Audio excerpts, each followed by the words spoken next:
capacity, that we're nothing, we're finite, and we're very tiny, infinitesimal. But as we try to give ourselves to Him, He gives Himself to us.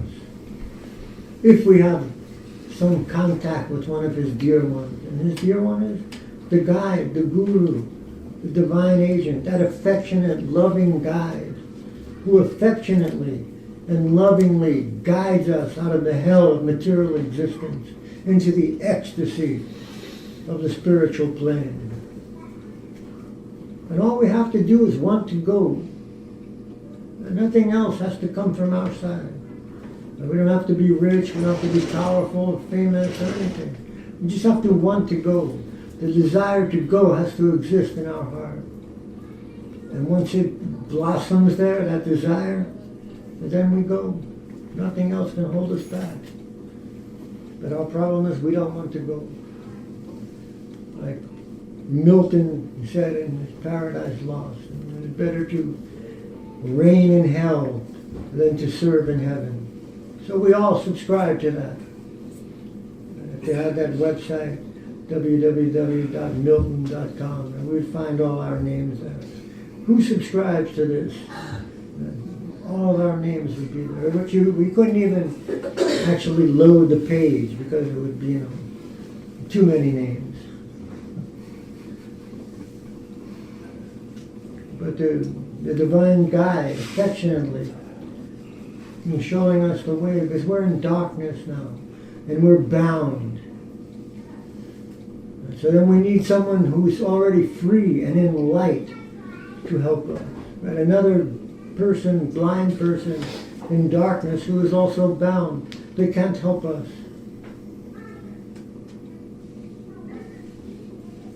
So, it's a very beautiful process, actually.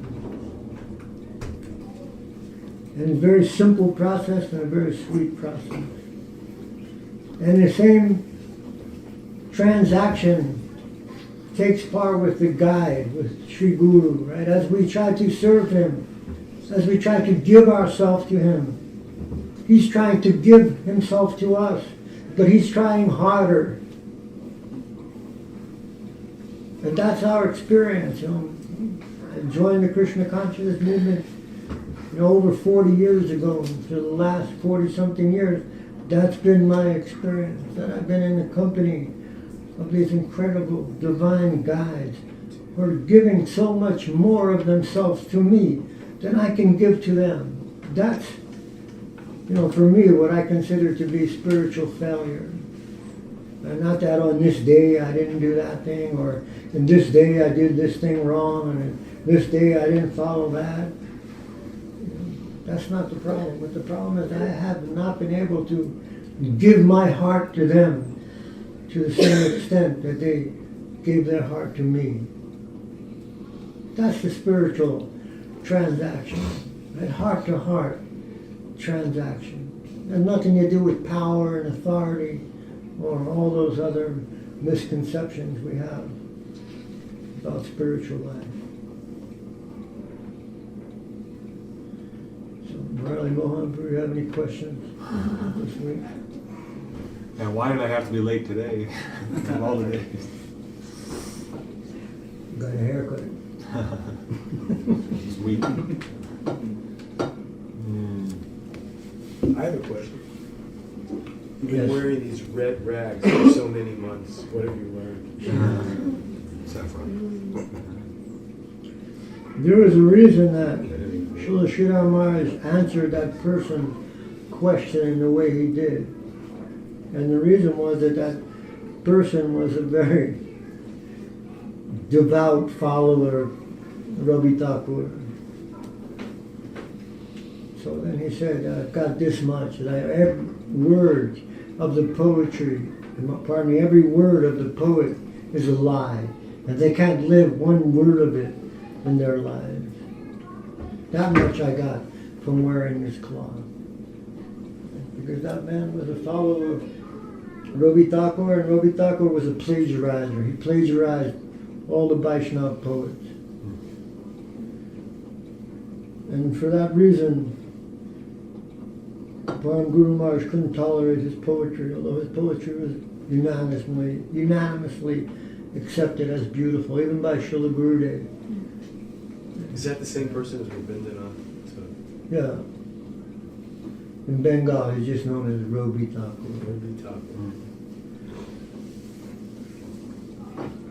So they write many words, and in our languages as well.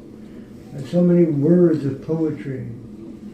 But who can live that? Who can experience it? Who can taste what they're writing in their poetry? So the Vaishnavas, they're not just writing poetry, but they're writing their experience. They're writing what they've tasted in relation to devotion and to the object of devotion. And if we, simply follow the simple program, our Krishna consciousness is a very simple program, and it has some very, very important principles. And those principles are humility, tolerance, and give honor to others. If we follow that in our lives, that's a very simple thing. Be humble, be tolerant, and give honor to others. Then you will make rapid spiritual progress. And then someday we'll taste these things that these divine Vaishnava poets are tasting and giving to us. We can't taste it yet, but they're giving all of that to us. And at least we have some intellectual experience. We can't say anything more than that. I have no more depth of entrance into the conception than some intellectual appreciation. And my intellect's not so developed. But to taste it, that's a different program. Yes, ma'am? I just had a question. If you can criticize, for instance, persons expressing as a poet thoughts which are Vaishnava thoughts, but not living according to that actual, what his expression of this poetry is.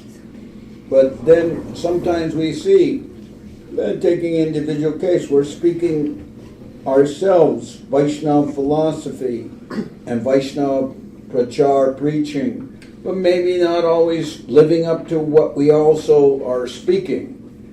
Common, one can feel that about oneself.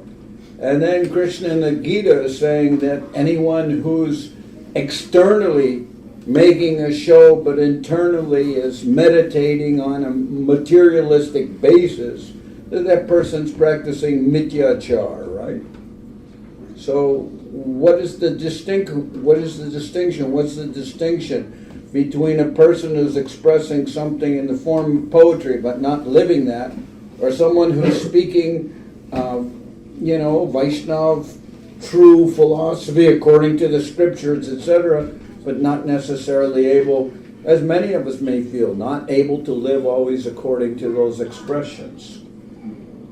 Well, there are two things. One is that we give credit, first of all, to the Vaishnava poets. Right? We don't read anything without saying, like every morning I attend your Chaitanya Charitamrita class, and every morning we say we're reading from Sri Chaitanya Charitamrita by Srila Krishnadas Kaviraj Goswami, translation and commentary by His Divine Grace A.C. Bhaktivedanta Swami Prabhupada. So we don't just steal these ideas from these Vaishnava poets and use them for our own purposes.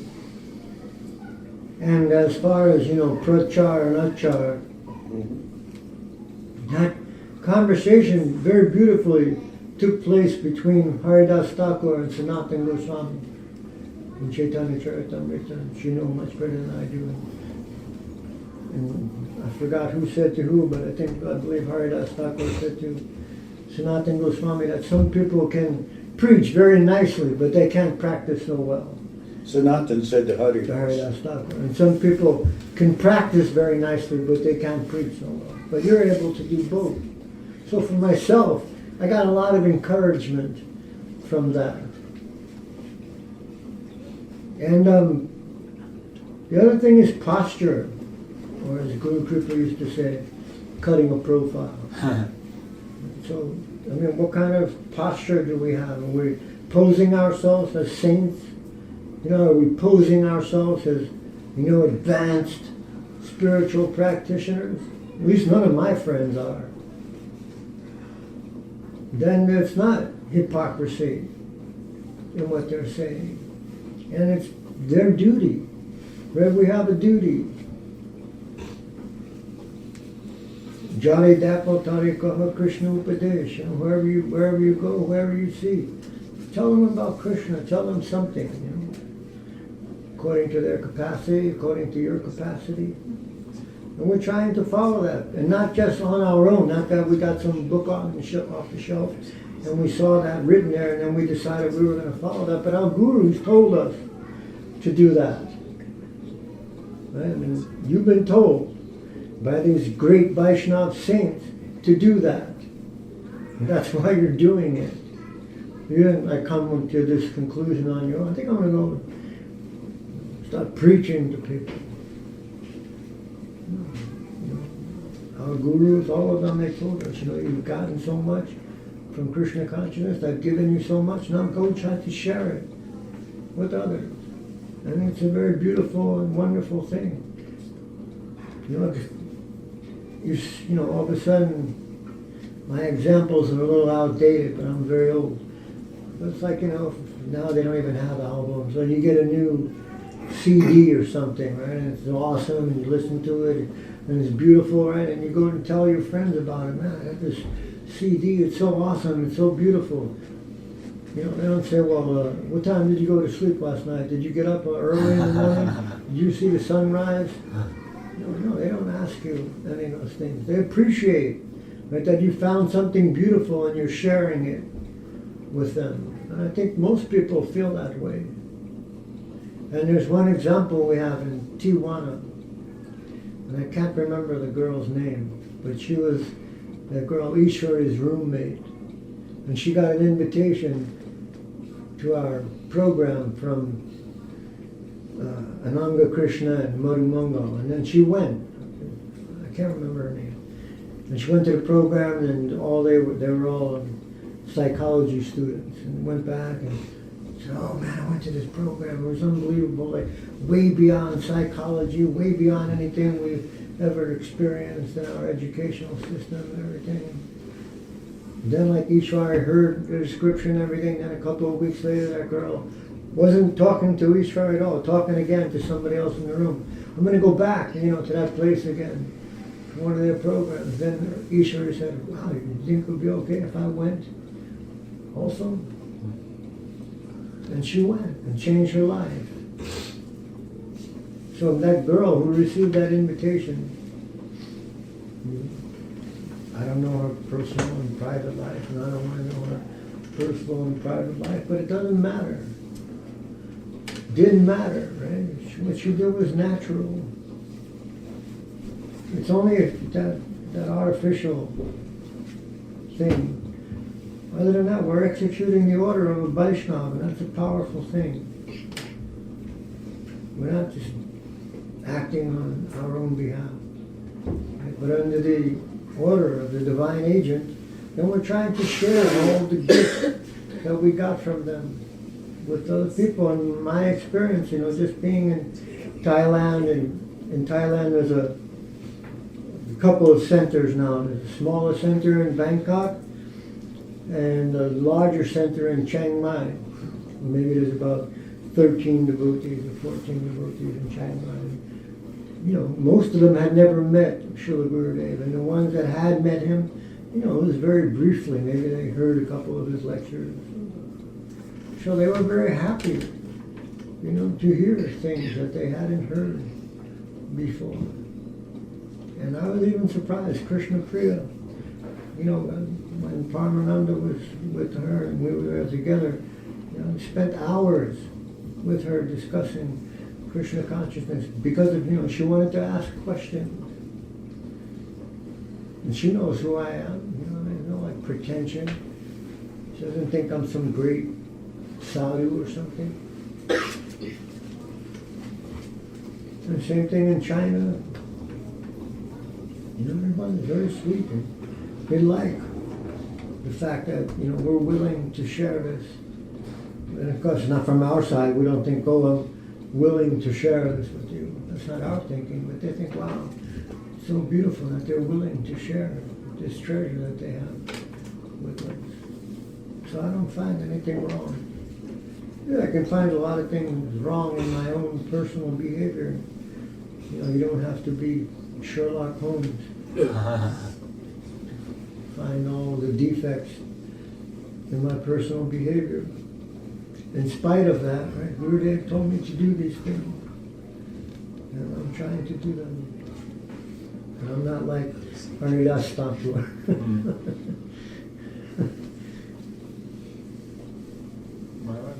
Yeah. Hearing you speak brings to mind a question, a couple questions that are relevant to my life, not just conceptual. But so, in terms of sharing and how we share what we've received from Gurudev and the Vaishnavas, you know, I'm pretty miserly in general. I don't really talk to too many people about this. If they ask me questions, I will. But I have one dear friend who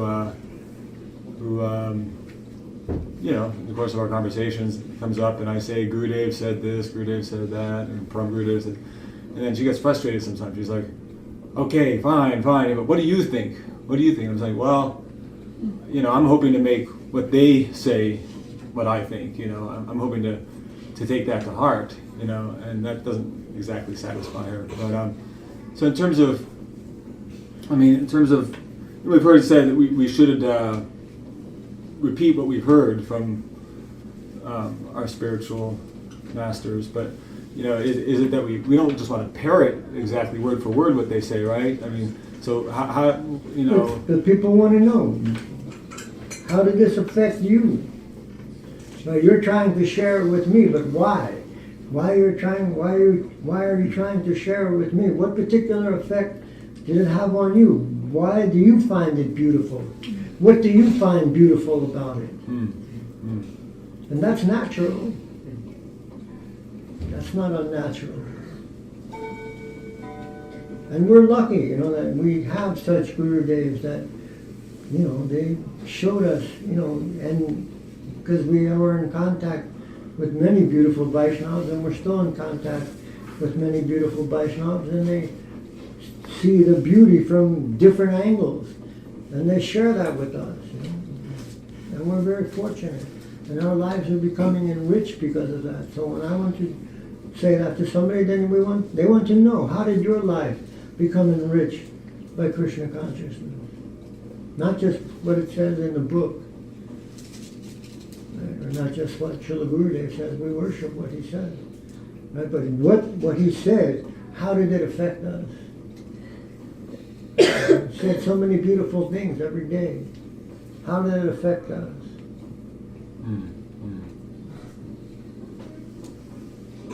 And that's, you know, meaningful to people.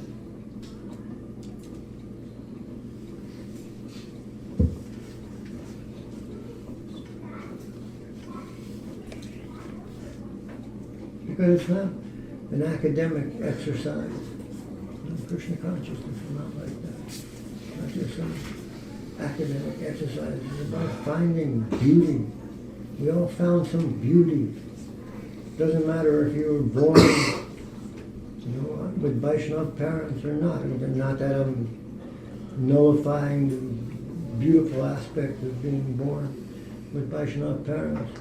But still, yourself, you have to find that beauty in Krishna consciousness. Somebody else just can't tell you about it. It helps for them to tell you, right? But then you have to see it yourself. And it comes in many ways.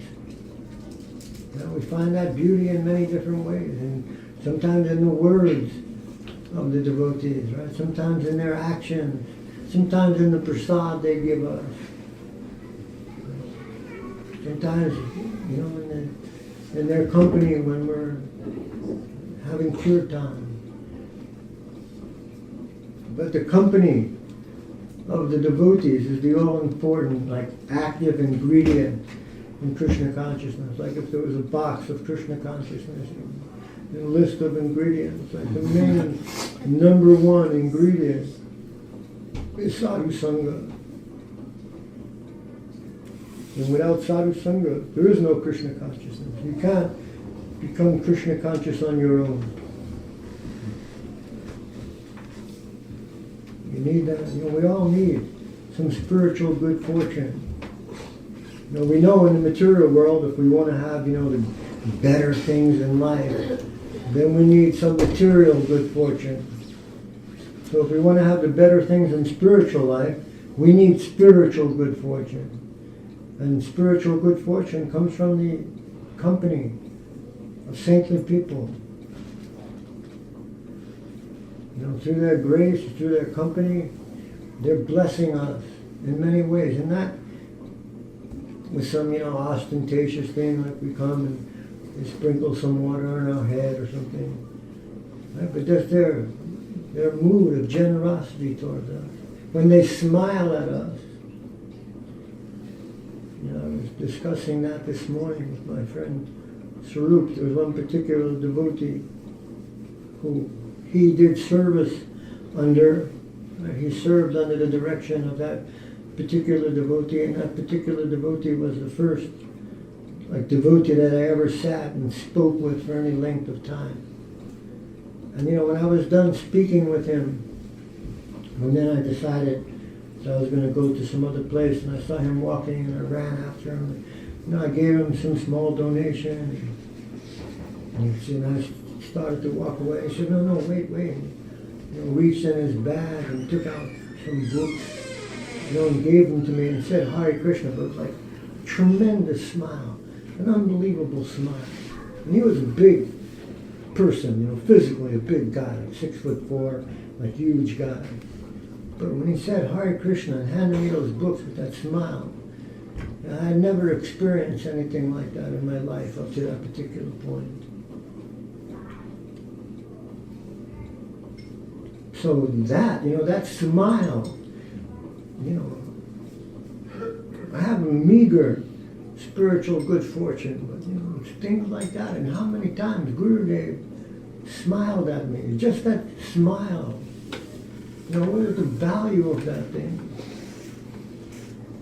So even just by smiling at us, right, these things that people are increasing our spiritual good fortune. And in many ways, they're good wishes. Like Srila Prabhupada used to sign his correspondence, your ever well-wisher.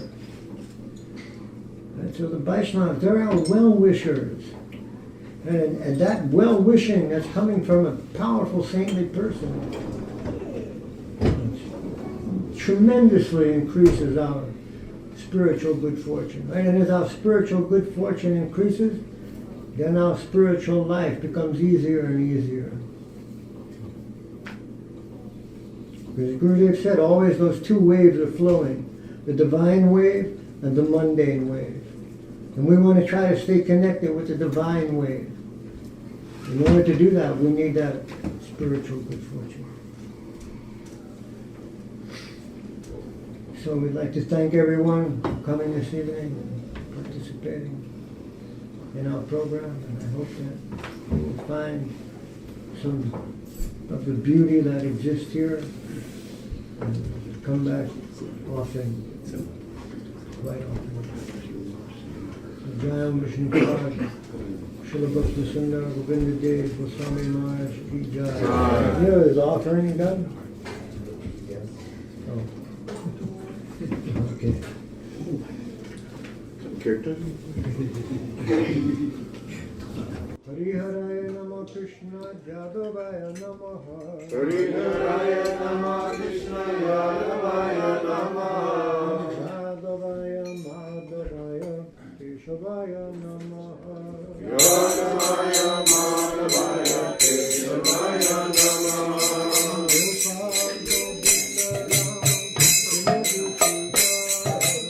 Gopal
Paramahansa Paravijatacharya Bharja Ashtotar Shatashi Shrimad Srila Bhakti Sundar Govinda Dev Goswami Maharaj Ki Jai.